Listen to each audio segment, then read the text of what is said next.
Bonjour à toutes et à tous et bienvenue. Salutations, j'espère que vous allez bien. Alors, je profite de ce temps qui m'est imparti pour vous montrer à quel point il est essentiel de maîtriser les notions que je m'apprête à vous présenter là tout de suite concernant votre évolution, votre apprentissage et la mise sur pied des agents intelligents. Donc, pour celles et ceux qui développent réellement avec des outils coding tels que Claude Code, Codex, QSO, etc., cette présentation va être très essentielle pour vous. Alors, avant de commencer, il faut comprendre que aujourd'hui nous sommes dans un basculement total. C'est-à-dire que, bien sûr, je pense que vous avez déjà cette impression-là, mais ce dont vous n'avez pas réellement conscience, c'est la manière dont le basculement est en train de se faire. J'entends par là quoi?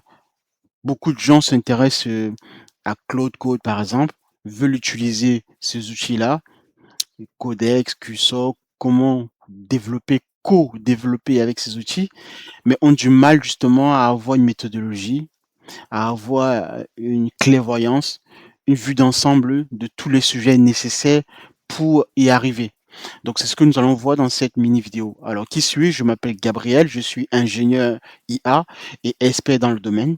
D'accord? J'ai développé le tout premier assistant français IA qui permet à tout citoyen français, d'accord, de poser n'importe quelle question en langage naturel, mais basée sur des questions relatives à l'administration française. Donc, une demande de passeport, une démarche à faire au sein de la préfecture ou au sein d'une mairie, par exemple, peu importe, à partir du moment où votre demande est reliée à une démarche à effectuer en France, bah, mon assistant, il est plus efficace et plus performant qu'un ChatGPT. Pourquoi? Parce qu'évidemment, je me base sur des données françaises. Et bon, bref, voilà le cadre précis dans lequel je m'inscris. Et derrière cela, la mise en place de cet agent intelligent a été vraiment une tâche, enfin, je n'ai pas réellement terminé, mais je veux dire, le premier socle jusqu'ici a été une tâche vraiment très, très titanesque et je me suis servi de la mise en place de ce premier socle pour tirer un certain nombre d'enseignements très essentiels, enseignements dont je m'apprête à vous présenter ici sous forme de notions clés à comprendre ou à maîtriser dans l'avenir si vous également vous souhaitez demain mettre sur pied des agents intelligents. Donc, j'utilise Claude Code au quotidien, vous vous en doutez, mais avec une méthodologie évidemment canonique. Et justement, c'est la mise sur pied de cette méthodologie-là qui m'a permis d'arriver à un niveau très très fiable de cet agent intelligent. Alors, première chose déjà, avant de continuer, c'est que si vous vous intéressez aujourd'hui au domaine, à tout ce qui a trait à de l'intelligence artificielle, vous voyez bien que les choses bougent beaucoup très, très vite. Donc, tous les jours, on entend là une nouvelle information qui sort sur le marché, d'une nouvelle techno ou bien d'une nouvelle manière de faire ou d'un nouveau cas d'usage, d'un use case.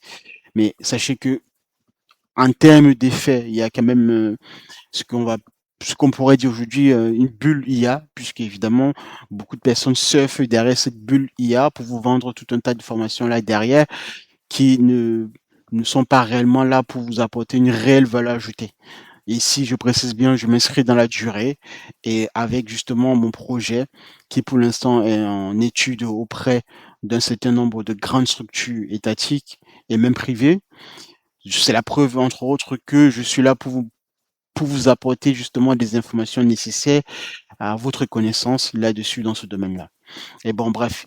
Donc, réellement, dans ce cadre-là, il faut comprendre que aujourd'hui, si vous souhaitez réellement en, donc en devenir ingénieur IA ou obtenir ne serait-ce qu'une compétence dans la mise sur pied de l'orchestration des agents intelligents, il va falloir maîtriser donc la notion des LLM, comprendre fondamentalement un certain nombre clés de notions pour se dire bah qu'est-ce qu'un LLM? Comment le LLM arrive-t-il à prédire le prochain token? Comment un réseau de neurones fonctionne? Comment l'entraînement d'un modèle s'effectue? Toutes ces notions-là, ça doit être clair et net pour vous dans votre tête. Donc, tout cela, bon, pour l'instant, je n'entre pas trop dans les détails, mais je vous donne la liste de toutes les connaissances nécessaires que vous devriez absolument acquérir pour avoir une maîtrise totale de ce que j'ai pu faire, et si c'est le cas pour vous, de mettre sur pied des agents intelligents, d'arriver à un niveau très avancé. Donc, qu'est-ce qu'un LLM? Comment on réussit à mettre sur pied un LLM? L'entraînement et tout le reste. Votre premier appel au modèle propriétaire, donc si vous utilisez le SDK de OpenAI, d'Anthropic, de Mistral, bon bref, quel que soit le modèle propriétaire que vous allez choisir, il y a une méthodologie d'appel. Et cette méthodologie d'appel, vous devez maîtriser du bout de doigt toutes les phases d'interpellation, de lancement d'appel auprès du SDK propriétaire, du modèle propriétaire. Parce qu'en fonction de vos appels et de ce que vous souhaitez demander, il va y avoir beaucoup, je dirais, un certain nombre, on va plutôt préciser ainsi, un certain nombre d'informations qu'il faudrait en partie ne pas avoir. Donc, tout c'est ce qu'on appelle justement l'orchestration. Donc, dans ce mot d'orchestration, il va falloir savoir qu'est-ce que l'on veut demander, qu'est-ce qu'on demande au modèle et qu'est-ce que l'on voudrait recevoir en retour. Donc, c'est vraiment des notions comme ça. Bien sûr, dans la mise en place de l'implémentation technique, il va y avoir encore un second niveau de maîtrise. Mais pour l'instant, pour l'heure, c'est d'abord de comprendre le premier niveau d'accessibilité.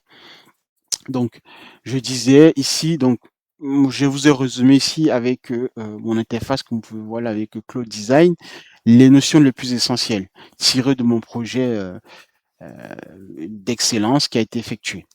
Alors, ce qu'on appelle le tool calling, entre guillemets, un agent intelligent, c'est quoi? Vous pouvez résumer à une association, à une somme entre un LLM et l'ensemble de ces outils auxquels il a accès. Donc, ça veut dire que le LLM en soi ne peut pas agir dans un environnement donné. Le LLM, c'est le cerveau de réflexion. C'est le LLM qui nous permet de réfléchir, entre guillemets, je mets des guillemets, d'accord, de comprendre ce que demande, ce que souhaite l'utilisateur. Et par la suite, maintenant, derrière, par définition de ce qu'on appelle un agent intelligent, d'accord, il va falloir avoir des effecteurs, des outils pour que cet agent intelligent puisse mener à bien sa tâche. D'où pourquoi on va faire entrer la notion, on va faire intervenir la notion du tool calling. Donc le LLM, en comprenant la question de l'utilisateur, va décider de quel outil il a besoin pour réaliser telle tâche donnée ou pour récupérer telle donnée dans telle base de données, système d'information, via des appels API, MCP et tout le reste. Donc c'est vraiment cet agencement, en fait, cette manière dont le LLM et l'ensemble des outils auxquels il a accès travaillent pour obtenir justement une fiabilité en retour. Alors, la différence entre un chatbot et un agent, donc ça, bien sûr, à rappeler, à bien saisi, d'accord, le chatbot a toujours comme ça en permanence besoin d'être activé. L'agent intelligent est capable d'effectuer plusieurs tours, d'accord, plusieurs interrogations et bien sûr par le phénomène d'inférence, d'accord, d'inférer sur ce qui est évident, contraire et logique. Et bon, bref, vous voyez, on est dans tout l'ensemble de de toutes les conclusions nécessaires et déductions mathématiques nécessaires pour y arriver à une réponse fiable en sortie. D'accord? Donc l'agent intelligent, lorsqu'on en a véritablement bien conçu son agent intelligent, forcément, il y a le principe d'inférence qui rentre en compte.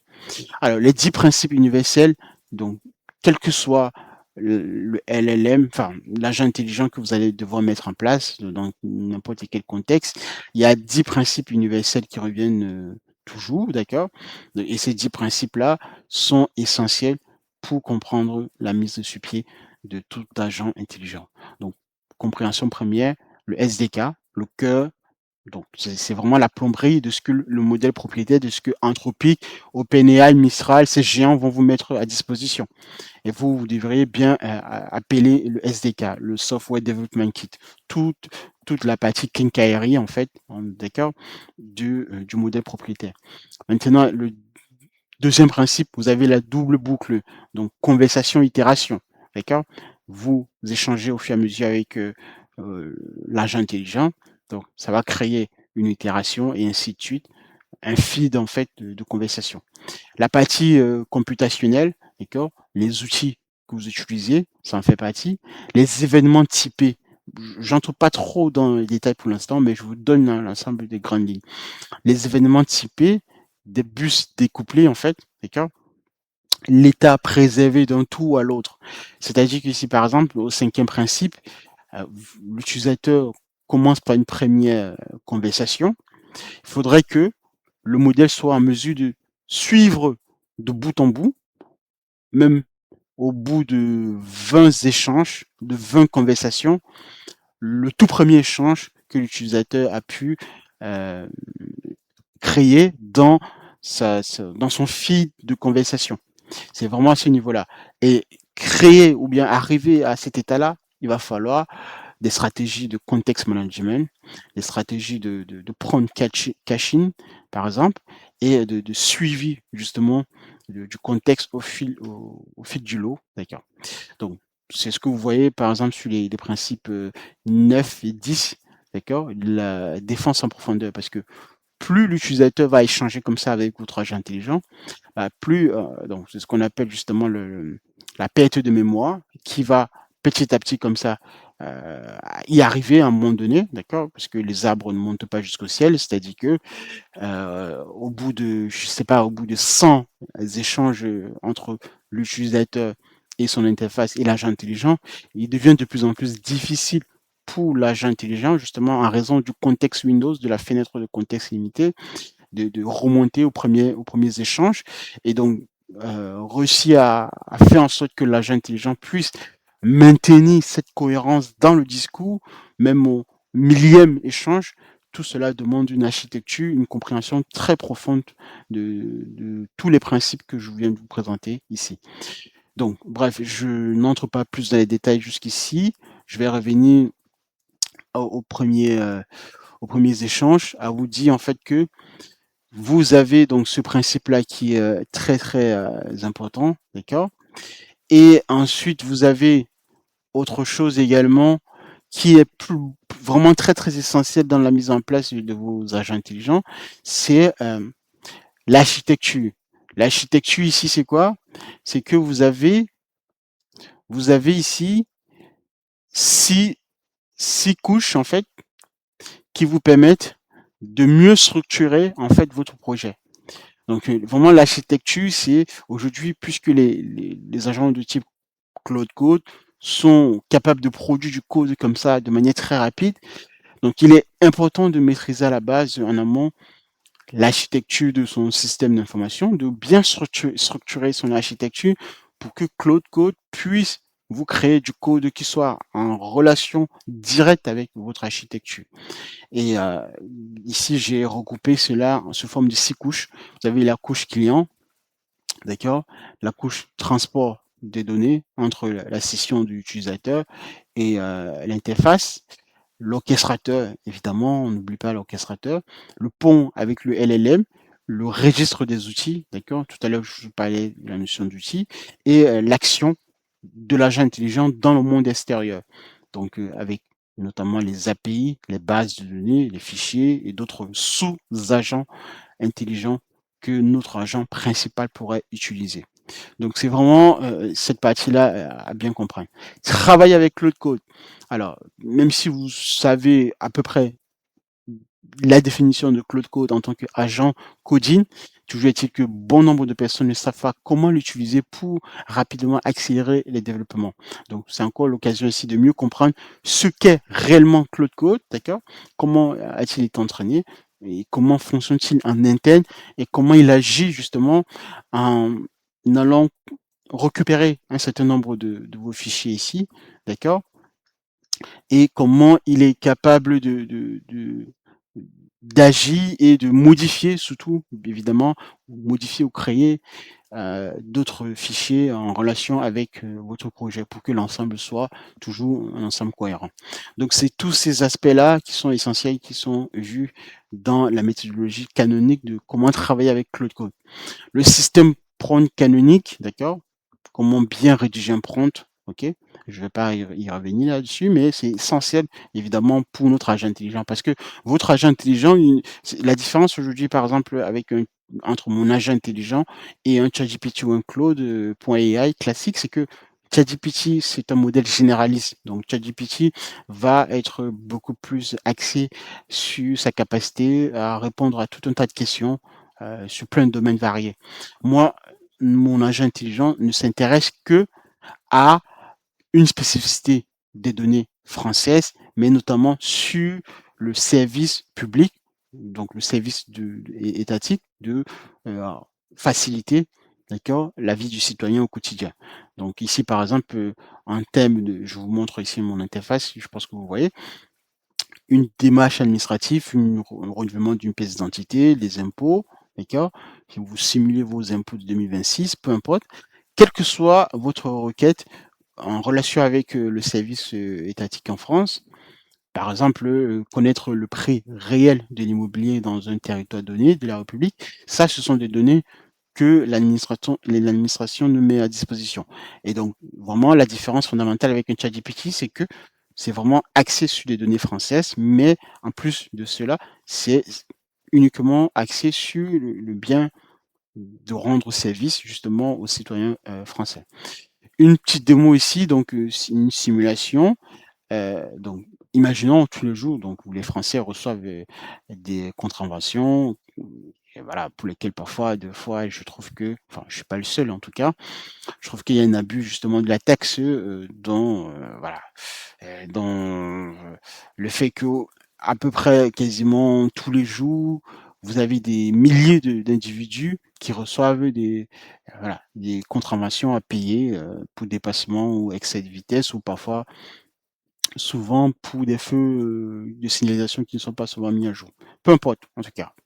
Donc, comment contester mon avis d'imposition? Mais justement en allant récupérer des règles de loi, d'accord, juridiques, qui vous aideront dans votre contestation. C'est pas uniquement de rédiger un simple courrier en disant ce n'est peut-être pas de ma faute. Non, non, non. C'est avec une justification valable en relation avec les lois que l'État nous met à disposition, évidemment. Donc ici, par exemple, pour vous donner un cas d'espèce, vous voyez bien là, contester mon avis d'imposition, bien sûr, il faudrait que j'explique beaucoup plus en profondeur le but. Donc l'agent intelligent me pose la question, pour vous orienter vers la bonne procédure, de quel type d'impôt s'agit-il? Est-ce qu'il s'agit d'un impôt sur le revenu, une taxe foncière, une taxe d'habitation? Voilà. On va mettre avis routier, pardon. Un exemple, donc j'apporte une précision ici à l'agent intelligent et il continue sa tâche, évidemment. Donc c'est vraiment la différence fondamentale avec un ChatGPT, donc une amende, une contravention et pour excès de vitesse, je précise bien une fois de plus, je rajoute encore du contexte supplémentaire et complémentaire également aussi, bien sûr, à ma contestation, pour qu'il soit plus précis, pour qu'il aille rechercher les bons textes de loi. D'accord, vous voyez là, il me crée le plan euh, à suivre en fait, et il va suivre ce plan de bout en bout jusqu'à réalisation complète de ce que je souhaite. Voilà. Donc c'est vraiment vous voyez bien, on est clairement là dans une bascule très très franche par rapport à un ChatGPT. Donc là, une fois le plan est dressé, voilà tout ce qu'il me donne comme information. Donc là, ici, tout a été nickel. Donc j'ai juste tapé contester mon avis d'imposition, mais de quel avis d'imposition il s'agit-il? Donc l'agent derrière a eu le temps de réfléchir, d'examiner qu'est-ce que je voulais, ça c'est la partie réflexion. Ensuite, il m'a posé d'autres questions voilà, complémentaires par rapport à ma contestation. J'ai apporté le fait que c'était une contravention, une amende en fait de police, voilà.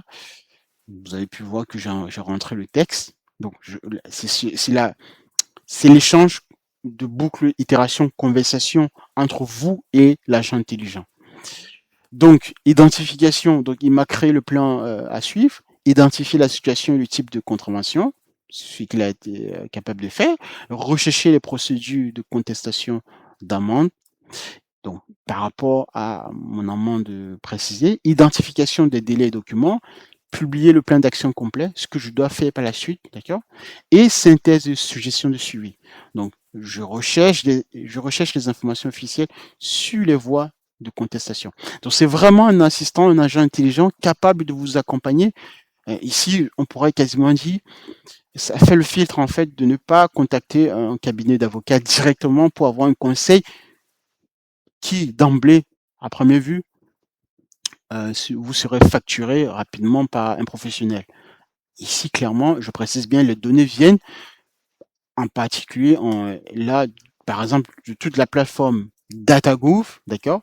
Vous voyez bien ici, sur la plateforme DataGouv, donc c'est le catalogue des données françaises que l'État français nous met à disposition. Où il y a 72 000 jeux de données, plus de 384 000 fichiers et plus de 6 000 organisations. Toutes ces données-là, ces fichiers ont été intégrés dans notre agent intelligent. Entre autres, donc il y a la plateforme DataGouv, mais il y a également la plateforme Mediatek qui a été intégrée pour récupérer, d'accord, les données en relation avec notre agent intelligent. La plateforme Mediatek, c'est quoi? Je vous la montre, hein. Donc Mediatek, c'est pour l'instant une plateforme que l'État est en train de mettre à disposition pour celles et ceux qui travaillent dans le domaine de l'intelligence artificielle. Mais pour l'heure, vous avez déjà un certain nombre de jeux de données qui sont accessibles et plus tard, on aura d'autres jeux de données qui viendront par la suite enrichir les prochains modèles d'intelligence artificielle. Et elle est mise en place par l'équipe du gouvernement et ici le CPO, donc Benoît Vinceneux, d'accord, qui est donc le responsable de cette plateforme en l'occurrence. Donc cette plateforme-là, elle est essentielle et entre autres également, si vous travaillez dans le domaine de l'intelligence artificielle ou de la data, d'accord, pour tout ce qui est données publiques, accessibles et exploitables avec les modèles du type LLM, RAG, Embedding et tout le reste. Bref, juste pour vous dire quoi, que mon agent intelligent a été capable d'implémenter de manière correcte ces données-là et pouvoir les peaufiner et donner un ensemble de données aux utilisateurs. Je vais m'arrêter là. On verra par la suite, la prochaine fois, les autres notions essentielles pour que vous soyez apte demain à comprendre comment on design, on construit, on développe un agent intelligent de A à Z. Il y en a 24 notions. Donc, je ne peux pas faire tout d'un coup, mais je voulais simplement vous montrer à quel point il est, quand on a compris comment on met en place des agents intelligents, bah, effectivement, il y a tout un travail derrière à effectuer. Et la prochaine fois, on va entrer en profondeur petit à petit dans les semaines à venir, et dans tout ce qui est nécessaire dans votre compréhension pour la mise sur pied de ce type d'agent intelligent. D'accord? Pour tout ce qui est manière de mettre sur pied des modèles d'inférence, la capacité pour l'IA d'aller rechercher les informations en ligne, les bonnes informations, les bonnes fiches du service public, citer ses sources, d'accord? De bien préciser, voilà, quel type de source de données on en a besoin, et cetera, et cetera. Voilà. Merci les amis, je vous remercie de m'avoir suivi. On se retrouve la prochaine. Restez concentrés et je vous dis au revoir.